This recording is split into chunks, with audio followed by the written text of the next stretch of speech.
Good morning प्यारे students. तो आज हम पढ़ने वाले हैं आपकी अगली प्रश्नावली दो की बहुपद।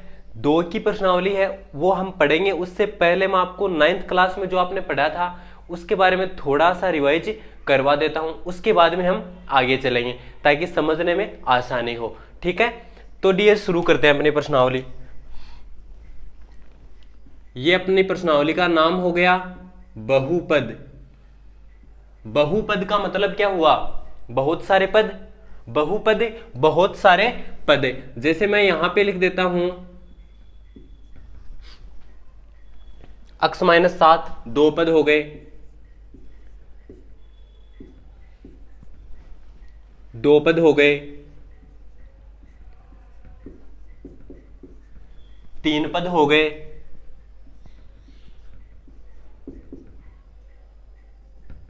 प्लस 18x-20 कर देता हूं।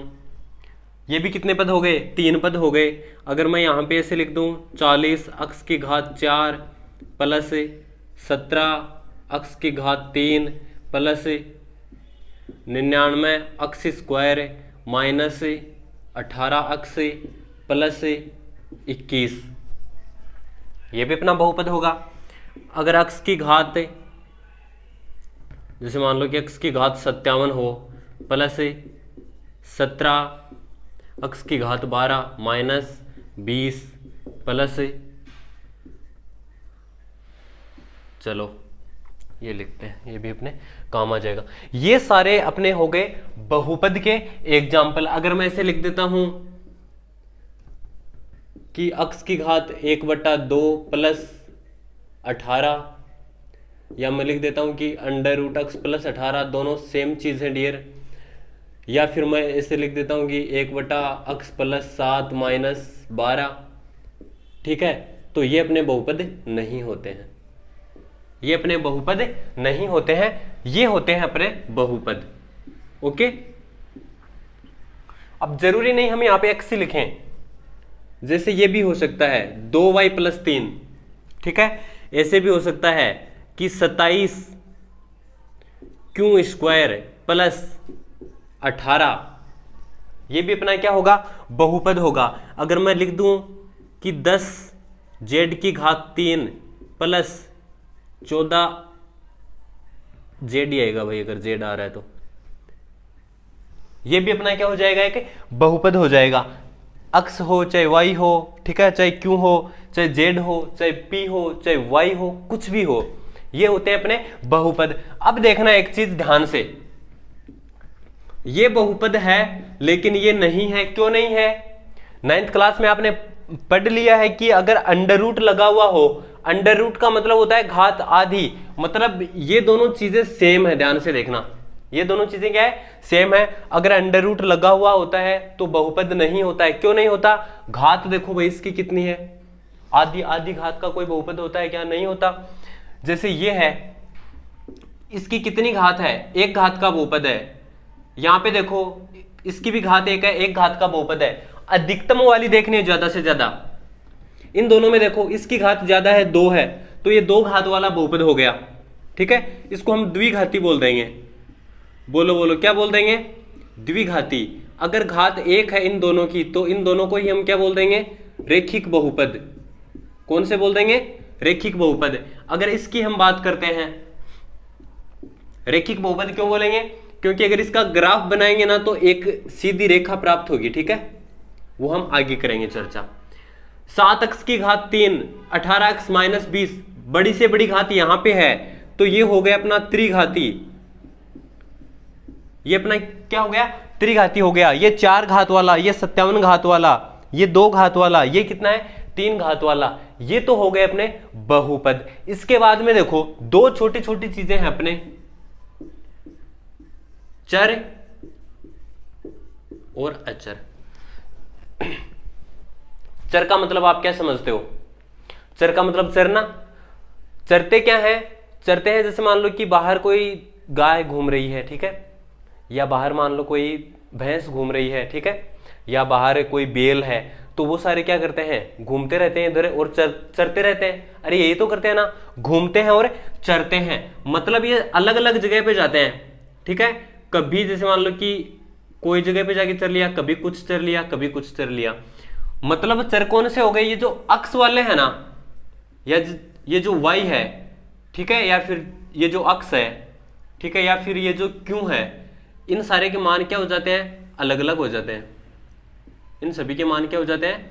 अलग अलग हो जाते हैं। जैसे मान लो कि अक्ष की जगह 5 भी आ सकता है, अक्ष की जगह 7 भी आ सकता है, y की जगह भी आ सकता है, कुछ भी आ सकता है, 17 आ सकता है, 20 आ सकता है, अक्ष की जगह कुछ भी आ सकता है, 0 आ सकता है, -3 आ सकता है, ठीक है, क्यों की जगह भी कुछ आ सकता है।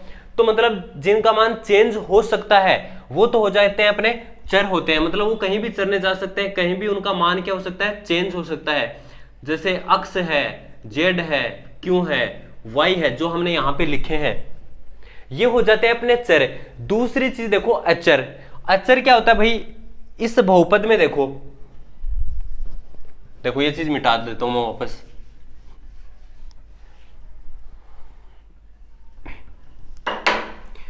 ये देखो डियर, इस बहुपद में एक तो ये अक्ष वाला है और एक साथ में 7 और आ रहा है। तो ये 7 है, इसका मान कभी चेंज हो सकता है क्या भाई? जैसे मान लो कि 7 का मतलब हर जगह 7 ही होता है। जैसे आप बोलोगे कि 7 बज गए तो वही मतलब है, ठीक है। अगर मैं बोलूंगा कि 7 आदमी आ रहे हैं तो भी 7 का वही मतलब है, ठीक है। चाहे 7 किसी भी चीज के लिए यूज में लिया जाए, जैसे कि 7 किलो आलू लेके आओ, तो वहां पे भी 7 का वही मतलब है जो 7 आदमियों के लिए उपयोग किया जाता है, ठीक है। या फिर सप्तऋषि की बात करें तो वो भी संख्या उतनी ही होती है, 7। मतलब कहने का मतलब ये है कि इनका मान जो फिक्स होता है ना, वो सारे क्या होते हैं? अचर।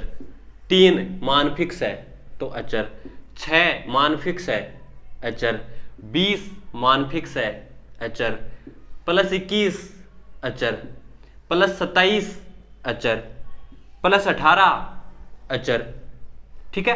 तो ये अपने जैसे कि ये पद भी क्या है अपना? अचर। भाई ये बहुपद तो नहीं है लेकिन अचर पद तो इसमें है ही ना, तो ये सारी चीजें हो जाती हैं। अब देखना आगे, तो चर और अचर समझ में आ गया होगा। चर हम कौन से को बोलेंगे, अचर कौन से को बोलेंगे। जैसे मैं आपको ये पूछूं कि भाई ये चर पद है या अचर है, तो आप बोल दोगे साथ में x आ रहा है, इसका मतलब ये चर है, ठीक है। इसका मतलब ये क्या है? चर है। ये भी क्या है अपना? चर है। ये तो हो गए अपने बहुपद, ठीक है, उसकी घात, चर और अचर की बात हो गई। अब हम बात करेंगे शून्यक। शून्यक क्या होते हैं? जैसे ही हम शून्यक पढ़ लेंगे उसके बाद में आपकी प्रश्नावली 2.1 शुरू करेंगे। नाम सुना हुआ लगता है शायद आपको कि शून्यक क्या होता है। अगर नहीं सुना है तो अभी मैं आपको बता दूंगा।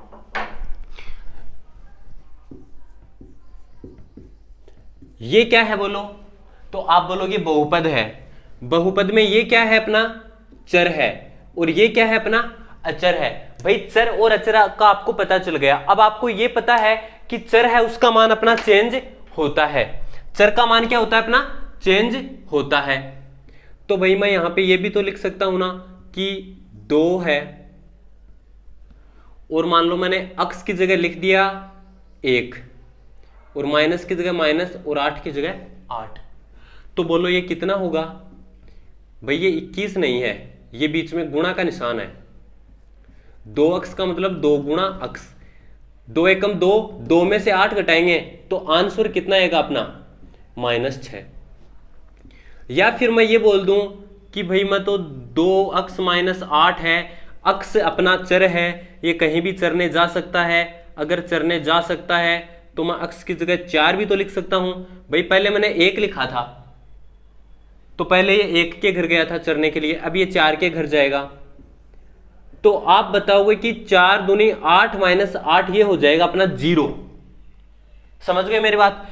अगर मैं बताऊं कि भाई यही बहुपद वापस लिख देता हूं और मैं बोल देता हूं कि अक्स की जगह आप 10 लिखो, अक्स की जगह आप 10 लिखो, तो आप बोलोगे सर 10 दूनी 20, और 20 में से 8 घटाएंगे तो अपना आंसर आ जाएगा 12। ये 3 अलग अलग चीजें हो गई। ये 3 अलग अलग चीजें हो गई। कभी आ रहा है -6, कभी आ रहा है 0, कभी आ रहा है 12।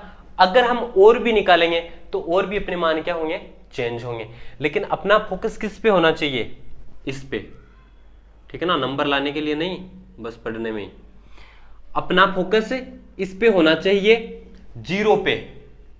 जीरो कब आया? जब अक्स की जगह क्या लिखा हमने? अरे बोलो क्या लिखा? 4। तो डियर यही अपना होता है शून्यक। यही अपना क्या होता है?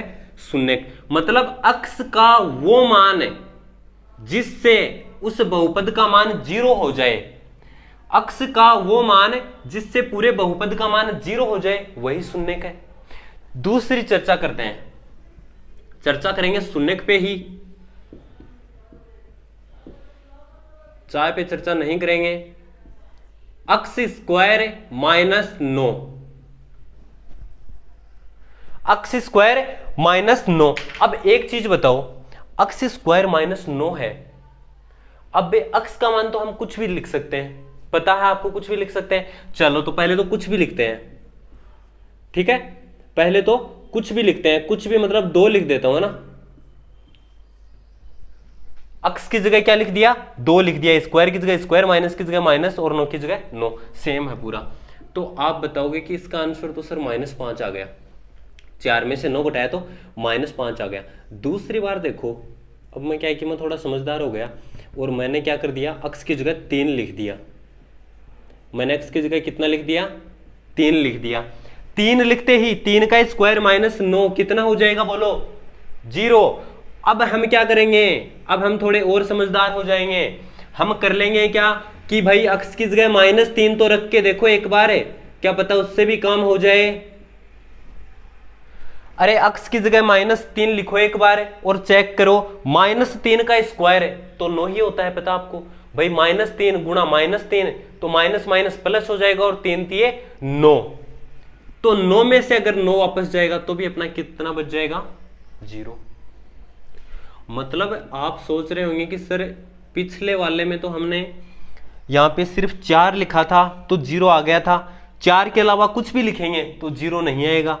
अगर 5 लिख देंगे तो क्या हो जाएगा अपना? 5 दूनी 10, 10 में से 8 हटाएंगे तो 2 बच जाएगा, 0 तो नहीं आएगा। अगर यहां पे -4 लिखें, भाई +4 लिख दिया, अब -4 लिख के चेक करो, इसमें भी तो किया है ना। तो -4 लिखेंगे तो ये हो जाएगा -8, और -8 माइनस का 16, तो भी 0 नहीं होगा। तो यहां पे 2 संख्या कैसे आ गई? क्योंकि यहां पे घात देखो डियर कितनी है। ये कौन सा बहुपद है? द्विघाती बहुपद है। अरे बोलो बोलो, कौन सा बहुपद है? द्विघाती बहुपद है। कौन सा बहुपद है? द्विघाती। जबकि ये अपना रेखिक बहुपद है। तो बोलो रेखिक बहुपद के अधिकतम कितने शून्यक हो सकते हैं? 1 हो सकता है। द्विघाती बहुपद के अधिकतम कितने शून्यक हो सकते हैं? 2 हो सकते हैं। जरूरी नहीं है कि 2 होने ही चाहिए, कई बार 1 भी हो जाता है, ठीक है? कई बार नहीं भी होता है, कई बार नहीं भी होता है, कई बार 1 भी हो जाता है, लेकिन ज्यादा से ज्यादा क्या होते हैं अपने? 2 होते हैं। मतलब अगर द्विघाती क्या है? बहुपद है, तो उसके अधिकतम शून्य के कितने हो सकते हैं? 2। जरा बताइए इसके शून्य के क्या आए थे? तो आप बता दोगे कि सर शून्य एक तो 3 था और एक -3 था, 2 शून्य थे हमारे पास। अगर यहां पे मैं बात करूं कि बताइए शून्य क्या होगा, तो आप बोल दोगे सर शून्य तो 4 आया था, यहां पे जब 4 रखा था तब 0 आया था, यहां पे 3 रखा तब 0 आया, -3 रखा तब 0 आया, ठीक है? और तो मान लो 2 1 कुछ भी लिखें तब तो 0 नहीं आता है। तो एक चीज सोचो अब कि मैं आपको ऐसे बोल दूं कि कोई बहुपद दे दिया कि भाई इसके शून्य क्या होंगे, तो क्या आप 1 2 7 5 3 -3 रख के चेक करोगे? अरे करोगे क्या? नहीं, बिल्कुल नहीं करोगे। इसका भी एक तरीका होता है कि बहुपद हमें मिलता है, हम उसको सॉल्यूशन करते हैं और नीचे हमें क्या मिल जाते हैं? अपने शून्य मिल जाते हैं। समझ में आ गई बात? तो देखिए आगे, शून्य आपको समझ में आए होंगे कि शून्य क्या होता है। एक छोटी सी बात और कर लेते हैं साथ में ही। चलो मैं ऐसे बोल दूं कि भाई x की घात 3 - 7x + 4 ये अपना एक बहुपद है। बोलो बोलो क्या है? ये अपना एक बहुपद है। अगर मैं आपसे पूछता हूं कि भाई इसके शून्य के कितने हो सकते हैं, तो आप बोलोगे सर इसका शून्य के 3 शून्य तो इसके आ सकते हैं, 2 भी आ सकते हैं, 1 भी आ सकते हैं, कोई शून्य ना भी आए, ठीक है? कोई शून्य भी उपस्थित नहीं हो, ये भी हो सकता है, लेकिन 3 से ज्यादा नहीं आएंगे, ठीक है। लेकिन 3 से ज्यादा क्या होंगे अपने, नहीं आएंगे। समझ रहे हो मेरी बात? तो हम किसकी बात कर रहे हैं, किसके अधिकतम कितने शून्य हो सकते हैं, बोलो? 3 हो सकते हैं। अधिकतम कितने शून्य हो सकते हैं? 3। अगर अक्स की घात 57 है प्लस 17 अक्स है, अगर हम इसको सोल्व करेंगे तो अक्स के शून्य हमें कितने मिल जाएंगे? अक्स के शून्य हमें अधिकतम 57 मिल जाएंगे, ठीक है। जरूरी नहीं है कि 57 मिले ही, लेकिन 57 से ज्यादा नहीं मिलेंगे, ये पक्की बात है, ठीक है। तो समझ में आ गया शून्य कितने हो सकते हैं अधिकतम? जितनी घात होती है अधिकतम उतने शून्य के हो सकते हैं। न्यूनतम तो 0 भी हो सकता है, माइनस में तो शून्य जाएंगे नहीं, ठीक है ना। ऐसा थोड़ी कि 20 के -7-8 शून्य हो गए, ऐसा नहीं होता है, ठीक है। अब देखिए डियर, अब अपने प्रश्नावली हम क्या करते हैं, शुरू करते हैं। रेखिक बहुपद आपको पता होगा, रेखिक बहुपद क्या होता है? अभी मैंने आपको थोड़ी सी देर पहले ही क्या किया था, बताया था कि रेखिक बहुपद वह होता है जिसमें घात 1 होती है। रेखिक बहुपद वह होता है जिसमें घात 1 होती है। शून्यकों की हमने चर्चा कर ली है। अब हम चर्चा करेंगे थोड़ी सी ग्राफ बना के। तो देखना डियर, इस ग्राफ को मैं ऐसे लिख सकता हूं क्या, अक्ष डैश वाला है ये, और ये है अपना अक्ष वाला, ये है अपना वाई वाला, और ये है वाई डैश वाला, ये है अपना भाई 0, 1, 2, 3, 4, इधर आ जाओ तो -2, 3, 4, नीचे जाओ तो भी माइनस, ओके। ऊपर जाएंगे तो प्लस, अरे ऊपर जाएंगे तो प्लस में ही तो होंगे ना, हम अभी पढ़ रहे हैं, ठीक है। इसका मतलब हम क्या कर रहे हैं, कुछ लेवल अपना ऊपर बना रहे हैं, तो प्लस में ही जा रहे हैं, ओके डियर। अब देखो, ये हो गई अपनी ग्राफ। अब आपने पिछली बार जो ग्राफ पढ़ी थी, तो कहीं कहीं आपको ऐसी रेखा मिली होगी, ग्राफ में मिली होगी, कहीं तो देखी होगी ना ऐसी। तो ये अपनी एक रेखा है। ये रेखा कब प्राप्त होती है, जब ऐसा अपने पास कोई हो, ठीक है, ऐसा क्या हो अपने पास कोई समीकरण हो कि y बराबर है 2x - 3। अब मैं इसको बहुपद लिखूंगा तो मैं ऐसे लिखूंगा कि px बराबर है 2x - 3, ठीक है। ये क्या होगी बोलो, अपनी समीकरण, और ये क्या होगा अपना बहुपद। अरे समझ में आया क्या, दोनों में क्या डिफरेंस है भाई? ये समीकरण होती है और ये होता है अपना बहुपद होता है। समझ में आया है इतना थोड़ा बहुत, ठीक है। इधर से नहीं दिखाई दे रहा तो यहां पे लिख देता हूं बहुपद, ओके डियर। तो ये होते हैं अपने, अगर ऐसा लिखा हो कि y बराबर 2x - 3, तब हम उसको समीकरण बोल देंगे। अगर p अक्ष, मतलब ये अक्ष में एक बहुपद है जहां पे 2x - 3, ये क्या है अपना एक बहुपद हो जाएगा। ये अपना एक रेखिक बहुपद है। रेखिक क्यों है, क्योंकि x की घात यहाँ पे कितनी है, 1 है, तो इसका ग्राफ हमेशा ऐसा ही आता है। अगर हमारे पास बहुपद ऐसा हो, कैसा हो, x स्क्वायर -7 या 9 कर देता हूं, ठीक है ना, तो ज्यादा बढ़िया लगेगा आपको। ये बोलो बहुपद है x स्क्वायर -9, जब द्विघाती होना, तो द्विघाती का ग्राफ देखो कैसे बनता है। द्विघाती का ग्राफ है अपना ऐसा बन सकता है, ठीक है। द्विघाती का ग्राफ ऐसा बन सकता है। अब एक चीज आपने नोट की होगी कि अगर रेखिक बहुपद है तो अक्ष वाली लाइन को एक ही जगह काट रहा है, तो उसका एक ही शून्य होता है। अगर ये बोलो कौन से बहुपद का है ये, जैसे मान लो कि ये कोई बहुपद है और इसका ये ग्राफ है, तो बोलो ये अक्ष अक्ष को कितनी जगह काट रहा है, 2 जगह काट रहा है। कितनी जगह काट रहा है, 2 जगह काट रहा है, तो इसके शून्य कितने हो जाएंगे, 2 हो जाएंगे। अगर जैसे मान लो ये 2 जगह नहीं काटता और अगर ये ऐसा यू होता, ऐसा यू जो एकदम से यहां पे टच करके और वापस ऊपर चला जाता, तो इसके शून्य कितने होते, 1 होते। कितने शून्य होते, 1। अब मैं आपको बता रहा था कि 0 भी शून्य हो सकता है, जब ये ग्राफ ऐसे बने, मतलब ये वाली अपनी अक्ष है, ये ध्यान रखना, और ये वाली अपनी वाई अक्ष है। तो ये अक्ष के ये ग्राफ पास आया क्या? नहीं आया। नहीं आया तो क्या होगा? शून्य किसके विद्यमान नहीं होंगे। बस इतने से हमारी क्या है, बात है। समझ गए? मान के चलो कि अगर 3 वाला बना के दिखाता हूं आपको, ठीक है ना, 3 वाला भी आपको, ये देखो रेखा वाली है, तो रेखा वाली के पास ऐसे हम लिख सकते हैं कि भाई ऐसा ऐसा कोई बहुपद होता है ना, तो उसका ग्राफ ऐसे जाता है, ठीक है ना। एग्जैक्ट नहीं है, ऐसे मत मान लेना कि अगर ये 2x - 3 है तो वहीं पे लाइन जाएगी, ठीक है ना, वो तो बाद में देखेंगे। अक्ष की घात 3 - 7x + 4, ये अपना कोई बहुपद है। तो इससे बहुपद अगर घात 3 है तो वो लगभग 3 बार काटते हैं इस अक्ष को। कैसे काटते हैं? ऐसे आएंगे, ऐसे वापस जाएंगे और फिर वापस नीचे चले जाएंगे, ठीक है। कितनी बार काटा इसने? ये लो भाई 1 बार, ये लो 2 बार, और ये लो 3 बार। कितनी बार काट दिया? 3 बार। तो इसकी घात 3 है, ये अगर 3 बार काट रहा है तो इसके कितने शून्य हो जाएंगे? 3। अगर जैसे मान लो ये कभी कभार ऊपर नीचे हो जाए, चलो यहां पे बना के बताता हूं। ऊपर नीचे कैसे बता रहा था मैं? ऊपर नीचे ऐसे बता रहा था, जैसे मान लो कि यहां से कोई आया, फिर वो ऐसे मुड़ गया और ऐसे मुड़ के ऐसे सीधा निकल गया। अब बता दो कितने हो गए? अब शून्य कितने हो गए?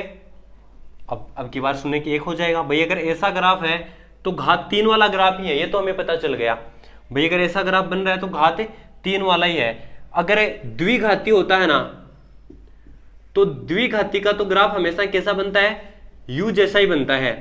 भाई ऐसा बन सकता है, ऐसा नीचे भी बन सकता है, इधर भी बन सकता है, इधर भी बन सकता है, ठीक है ना। इनके अलावा नहीं बनते। द्विघाती का ग्राफ कैसा बनता है? यू जैसा बनता है। आपको इन सारी चीजों को बहुत ज्यादा नोटिस नहीं करना है। शुरू करते हैं अपने प्रश्नावली। थोड़ा बहुत समझ में आ गया होगा कि जिसके जितने शून्य होते हैं ना, वो अक्ष को उतनी ही बार काटता है, बस इतना ध्यान रख लो। जैसे कि ये लाइन अक्ष को 3 बार काट रही है ना, तो मैं कह दूंगा कि इसके शून्य 3 हो जाएंगे। बस इतनी सी बात याद रखो कि अक्ष को कितनी बार काट रही है। वाई वाले को ध्यान मत रखना, वाई को कितनी बार काटे कितनी बार न काटे, हमें उससे कोई मतलब नहीं है। हमें तो सिर्फ अक्ष से मतलब है। प्रश्नावली निकालो। ये देखो आपका क्वेश्चन नंबर है, दिख रहा है सभी को? ग्राफ पहला क्वेश्चन है। अब देखो हो क्या रहा है इसमें।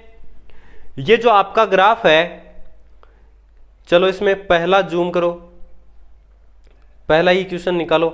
निकाल लिया सभी ने? ओके।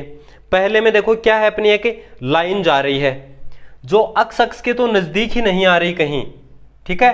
अक्ष के तो कहीं भी नजदीक नहीं आ रही है, सीधी क्या हो रही है? निकल रही है। अब देखो बोर्ड पे देखो, लाइन ऐसे जा रही है, अक्ष को कहीं पे काट रही है क्या? नहीं काट रही। तो ऐसे बोल दो कि शून्य 0 होंगे। क्या बोल दोगे? शून्य 0 होंगे। बस इतना सा काम है। दूसरा देखो,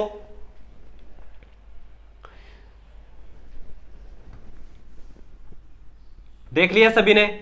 ग्राफ को देख लो ध्यान से, ठीक है। अब देखिए ऐसा ही ग्राफ है कुछ।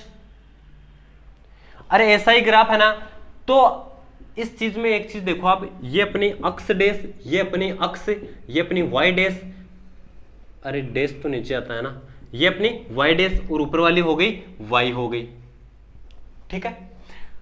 हमें करना क्या है कि अक्ष को कितनी बार काट रही है? 1 बार। तो हम क्या बोल देंगे कि भाई इसके शून्य होंगे 1। यहां पे लिख देता हूं, इसके शून्य कितने होंगे? 1 होंगे। शून्य कितने होंगे? 1 होंगे, ठीक है। अगला देखो, अगले के शून्य बताओ कितने होंगे? अगला 3 जगह काट रहा है, ठीक है। अरे कितनी जगह काट रहा है? 3 जगह। अक्ष को देखो, तो ये है आपका ग्राफ। देखो इधर 1 2 3, अरे अक्ष को कितनी जगह काट रहा है? 3 जगह, तो हम लिख देंगे शून्य होंगे इसके 3। समझ गए मेरी बात? ठीक है, शून्य होंगे इसके 3। अगर हमसे ये पूछे कि ये कैसा बहुपद है, तो हम बता देंगे कि त्रिघाती बहुपद है। क्या है? त्रिघाती बहुपद है। ठीक है, अगला देखो, लेकिन हमें ये पूछ नहीं रहा, हमें सिर्फ शून्यकों की संख्या पूछ रहा है। चौथा देखो, चौथे में 2 शून्य होंगे। पांचवा 1 2 3 4 जगह काट रहा है। अरे काट रहा है ना, तो पांचवे में कितने हो जाएंगे? 4 शून्य हो जाएंगे। इससे आगे वाला देखो 6 नंबर का। 6 नंबर का क्या बोल रहा है? 6 नंबर का वही क्वेश्चन है जिसका हमें इतनी देर से इंतजार था। ठीक है, ऐसा क्वेश्चन पहली बार आया है। अब देखना, तो ये हो गया और ये वापस ऊपर। ठीक है, अब देखो, तो देखो इधर 1 2 और 3। अरे कितनी जगह काट रहा है? 3 ही तो जगह काट रहा है भैया। काट तो सकता था, देखो अगर थोड़ा सा नीचे और आ जाता ना तो 1 बार और 2 बार हो जाता है यहाँ पे, लेकिन ये सिर्फ इसको टच किया है। ऐसे ये देखो सिर्फ इसको टच करके निकल गया, मतलब 1 बार तो हुआ है अपना। तो इसके शून्य कितने होंगे? वही शून्य होंगे, शून्य 3 होंगे, लेकिन ये त्रिघाती बहुपद नहीं होगा। कौन सा होगा बोलो? अरे कौन सा होगा? अधिकतम देखो कितने बार काट सकता था? 1 बार, 2 बार काट सकता था, 3 बार, 4 बार, 5 बार काट सकता था। तो इसकी घात कितनी होंगी? 5 घात वाला। कौन सा बहुपद होगा? 5 घात वाला। ये क्या होगा? बहुपद होगा। समझ में आई आपको बात? ठीक है, ये आपको पूछ नहीं रहा है, बस ऐसे ही बता रहा हूं। आपको तो इतना ही क्वेश्चन करना है। ठीक है।